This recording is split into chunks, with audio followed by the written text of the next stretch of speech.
This is NBK, nothing but Knicks. When Sim passed the assist, you know that it's #1 show that breaks down the game. If you can't play defense, stay out my way.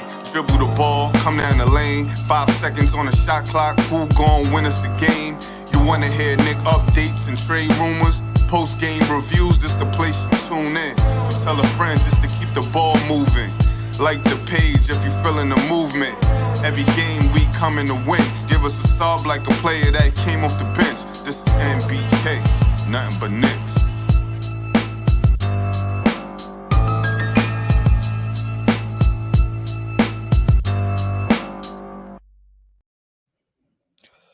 Knicks family, what's poppin'? It's your boy. Sim couldn't make it today, so you got the MBK fam taking over. Shout out to Sim. I'm Tony Crow, Knicks and Bruises. We got the Queen in the building. We got International Andy in the building, and of course, the chat is always in the building. We doing the game preview, so bear with us. It ain't the normal, the normal way it goes, but just work with us. We getting it done. How y'all doing today? Good. I'm super excited about this game tonight. We got a little bit of room, but it doesn't hurt to get a little more room. So I'm excited about the game. Yeah, what up, Tone? What up, Steph? Happy to be on with you guys. Like Tony said, we're taking over MBK, so Sim's gonna lose his job soon if we do good, unless he's gonna delete this episode after the show. But to be true, first off, like we mentioned in the backstage, happy birthday to Clyde, 78th birthday.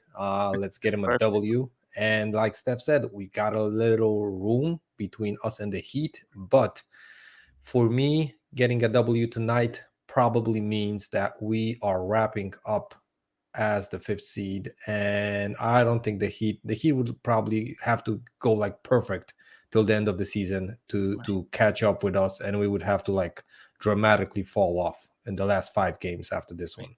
So from what I see, I think it's nothing better to get this W tonight. We got Miami coming off a back-to-back. A lot of things are in our favor right now. Quickly had a phenomenal game last game. We may be getting Brunson back, which would be huge. So and like we said, they're fighting for position. We're fighting for position to stay in position. Right. Prime opportunity. I've been saying it for a couple of weeks now. We control our destiny, and this is a further proof of it. Let's do it. And Butler might be out. I don't know if it was if it was called yet, but he's questionable.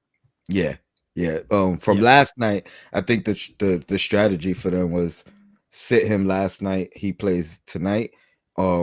Play Larry last night, and Larry sits tonight. But no word has come out, like you said. So we don't know for sure what's gonna happen. Where are we gonna start? Just Tony, also before we go to the projected starting lineups, I wanted to ask you guys if your Tibbs and Jalen Brunson is able to go. Are you playing him 100%, or you're like, we got that little wiggle room, we can set him up, wait him, keep him for the playoffs, or this is the game that you rather play him and then even go, sit him again before the playoffs? If he's ready to go, I'm not sitting him any more than he needs to. He's only sitting, in my opinion, is if he can't go. They said it was precautionary last game. Had an extra day off in between games. I think if he's good to go, he's good to go and good to go down the stretch. Now, if he's questionable, if it's still lingering, go ahead and sit him another one, and then we could use them against Cleveland. I think Cleveland's next, right? Yes. So either way, if he's good to go, we play him. If he needs that extra day, we're gonna need him against Cleveland, regardless of what. So, I'm not sitting him precautionary. I'm not letting him get the extra rest if it's not necessary. What's your thoughts, Queen? Yeah, I agree with you because listen, I don't think he needs rest.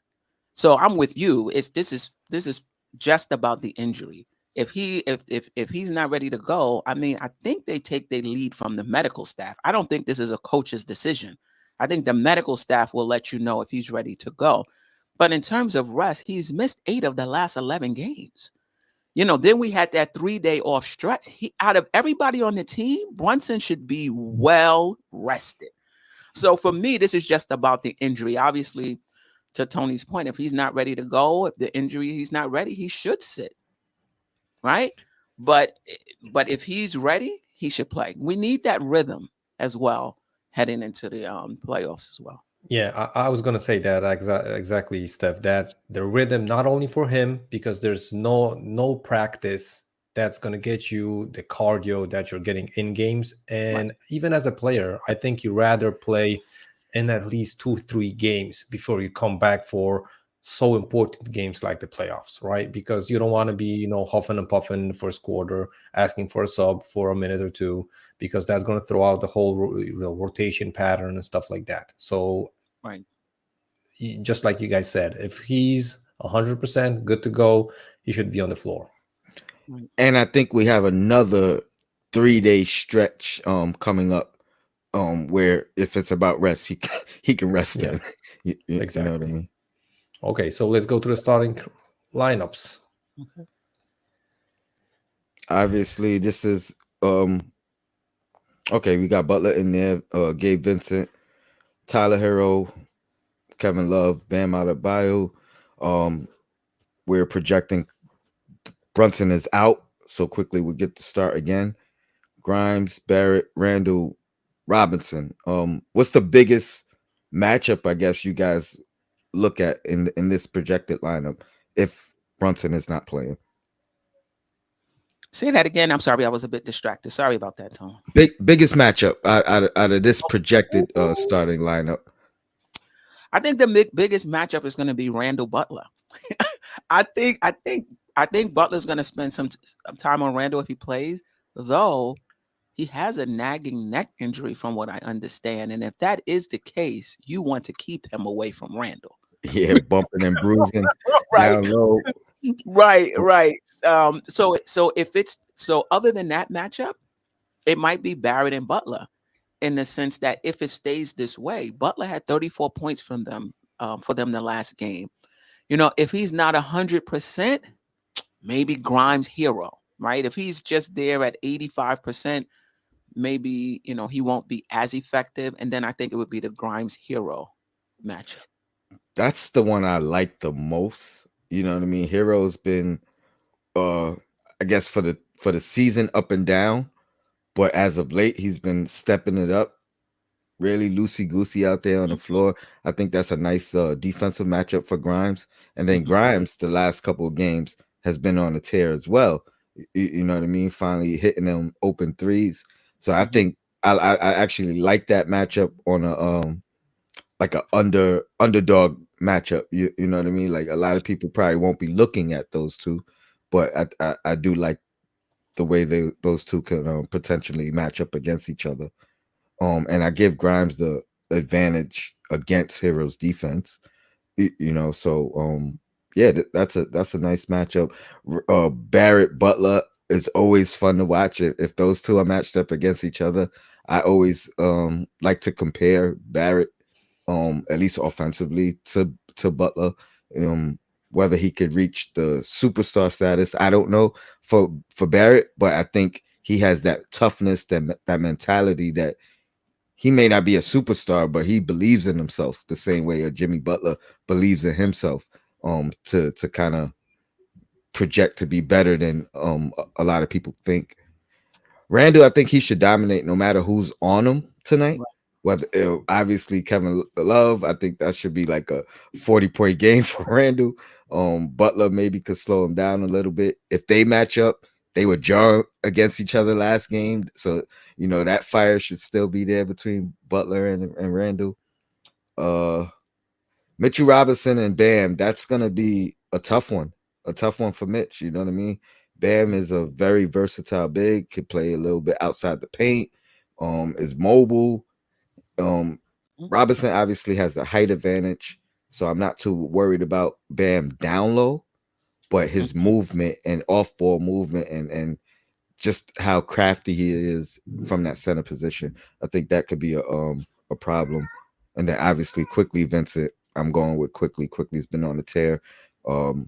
He's been in the starting lineup a couple games now, and I've said this in the past. It takes him like 2 or 3 games in that starting lineup, and then we see 40 points, 39 points. You know what I mean? So I expect if Quickly started to continue that tear. Maybe not 40, but you know what I mean? Good 25 plus. Mm-hmm. That's what I got for all the lineups. I don't know if you guys want to deep dive into the other guys. I think with the Grimes Hero matchup, I do, obviously I do. Grimes is a better defensive player, but it can wind up being a wash depending on how Grimes is shooting, how many shots he gets tonight, how well he's hitting. He can wind up losing the matchup only because he doesn't get enough shots, or he doesn't shoot well enough with the shots that he gets. But whatever Hero gets, he's going to have to work for it tonight. That's for sure. Bam in the last game, I think they had Bam on Randall, and that may have been why he wasn't as effective as I thought he could be the last game, because they may do that again and put Bam on Randall. I don't know if Kevin Love was on Robinson, or if Love if Love was just out the game at that point. But anyway, I think Randall is going to see different looks. He's going to see different looks. Yeah, I agree with Steph with you. With Randall getting different looks, I envision, Jimmy, if he's going to be playing, he's going to have positions on Randall. Bam is going to have positions on Randall. Love is going to have positions on Randall. They're going to throw, around guys versus Randall to disrupt him. And I bet you that he's going to get a chicken wing here or there under the ribs just to, test if he's going to, be, trigger happy. On the calls from the refs. I just hope that today Julius is going to be with a peace mind going into this game, and I hope when they try to do those kind of tricks, he's going to be just smirking and smiling at them, showing them that he can control his emotions that well, that he's on a happy day today. As far as the rest of the lineups, Quickly and Vincent, I think this is not even, Quickly should take this matchup by whatever margin you want to call it. Right. As far as Grimes and Hero, listen, like Steph said, Hero, he can get hot really fast. Then again, if I'm Grimes, I'm not only trying to defend Hero, but I'm trying to go at him at the other end, trying to get him in foul trouble, out of the game, and that's why it's going to be easier for the Knicks. Right. Listen, RJ, he can have a good game today offensively, even if he goes to the cup more than he takes the shots, because as far as Jimmy is a good defender, but Kevin Love isn't a shot blocker that RJ fears. He's not that athletic. He's not going to be standing under the rim that much. So I think RJ will also have a good game, even if he has to drive under the hoop. Question about Adebayo versus Robinson. Most thing that I was most skilled, that I'm more fear from Adebayo versus Robinson, is that Adebayo can't put the ball on the floor and start the fast break. That's the thing that I'm feared of, because even if Mitch is going to be fast, running down the court, Bam with the ball can catch him off position and get him in foul trouble. And I hope that's not the case, because we need a rebounding big like Mitch today's game, not to let the Heat have second chance opportunities, because that's going to keep him in the game. They also are a grinding out team. So I'm guessing those second opportunity points are going to be probably one of the keys to the game. Yeah. I agree. Okay, so let's go to the numbers.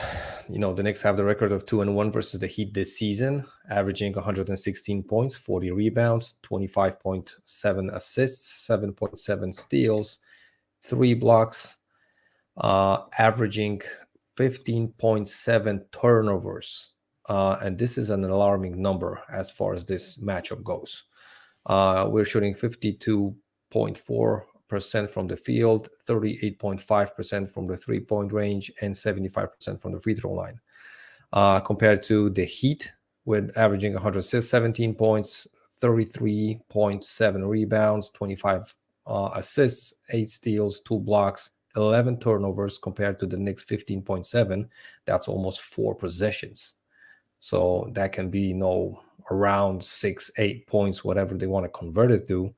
The Heat are shooting 49.8 field percentage from the field, 46.1 from the three-point line, and 86.5 from the free throw line.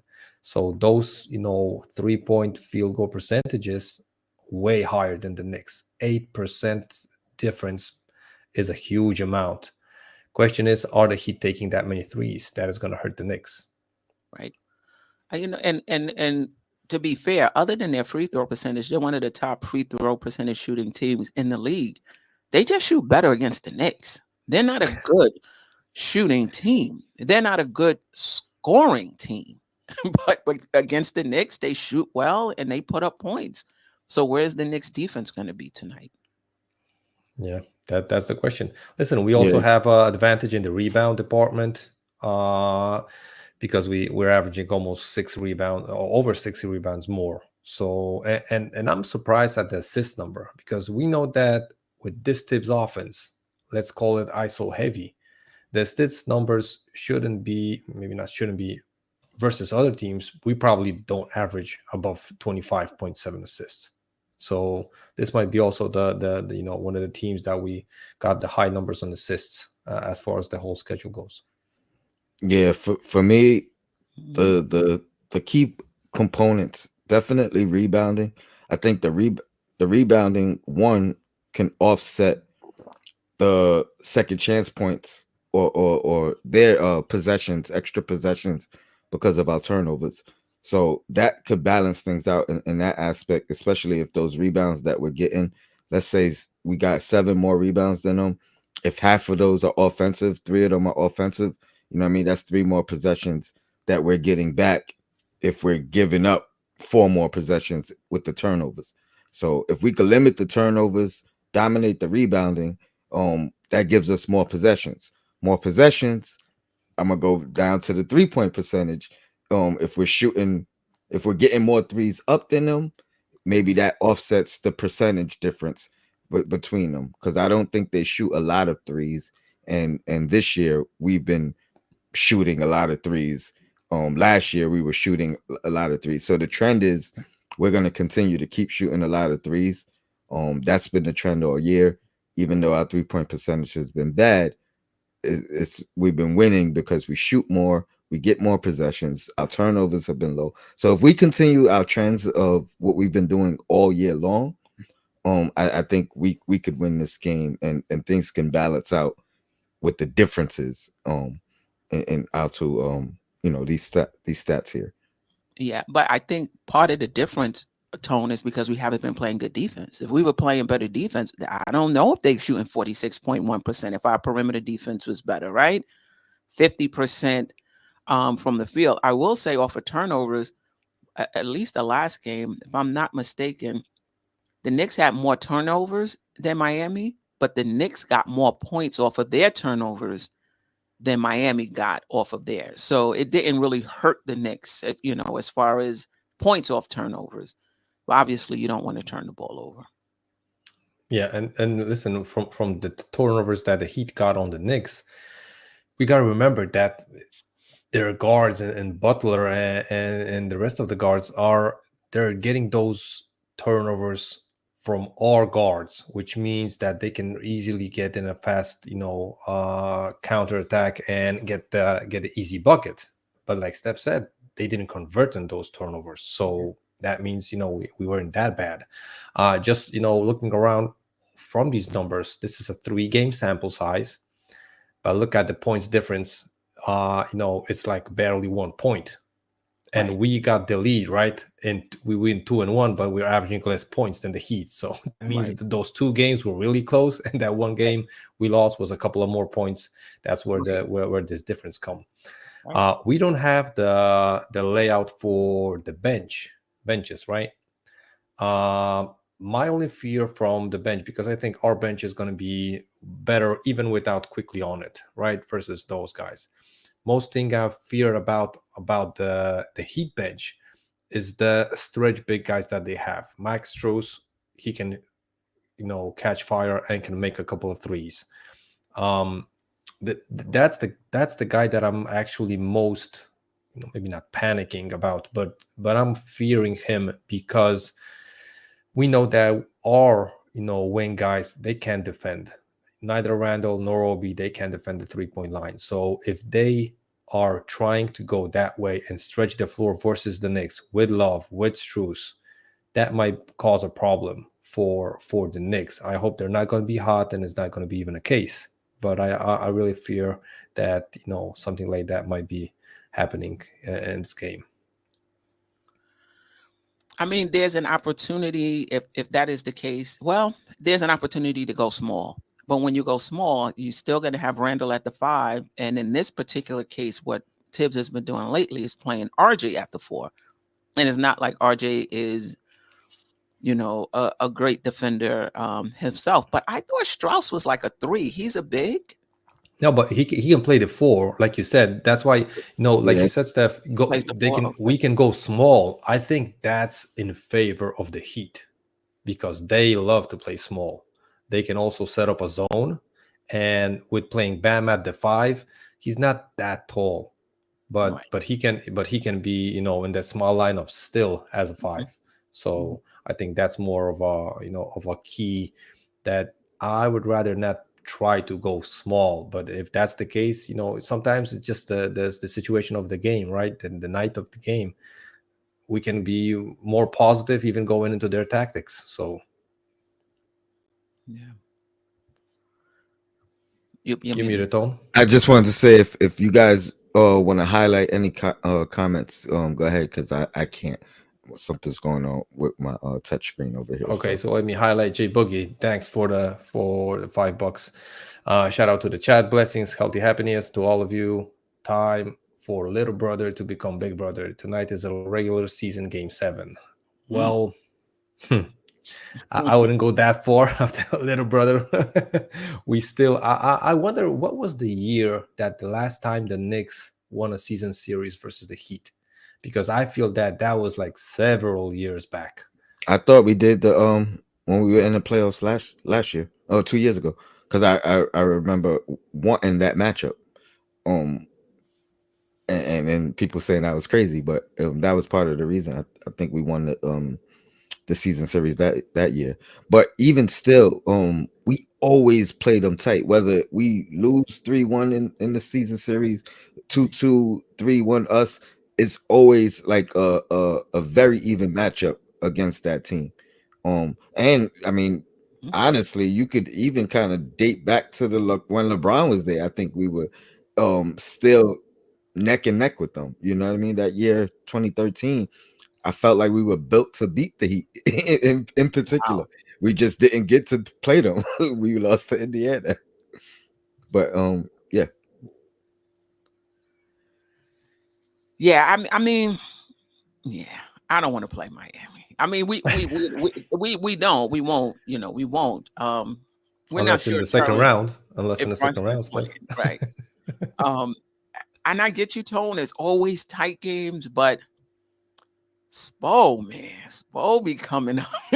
He coming up with the strategies for the Knicks. So I don't know if I want to see it. But you're right, we do play them tough.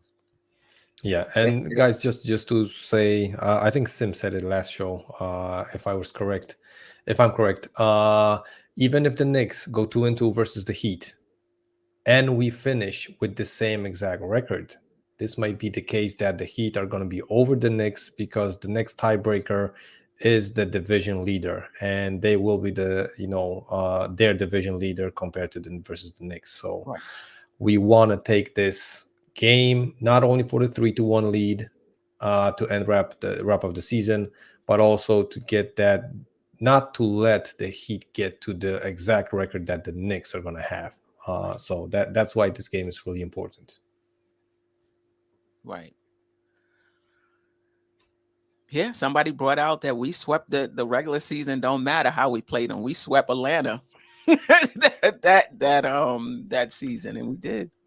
Yeah, that was the case. And something changed overnight, right? Yeah.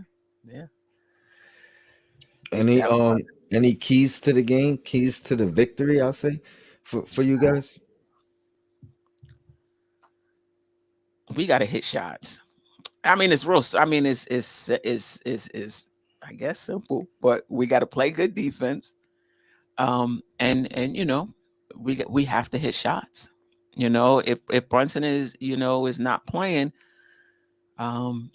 we need to hit shots. I mean, before Quickly's 40-point game, going back to the Boston game, he's been shooting like 30 something percent from the field overall and 20 something percent from three until he had this breakout game.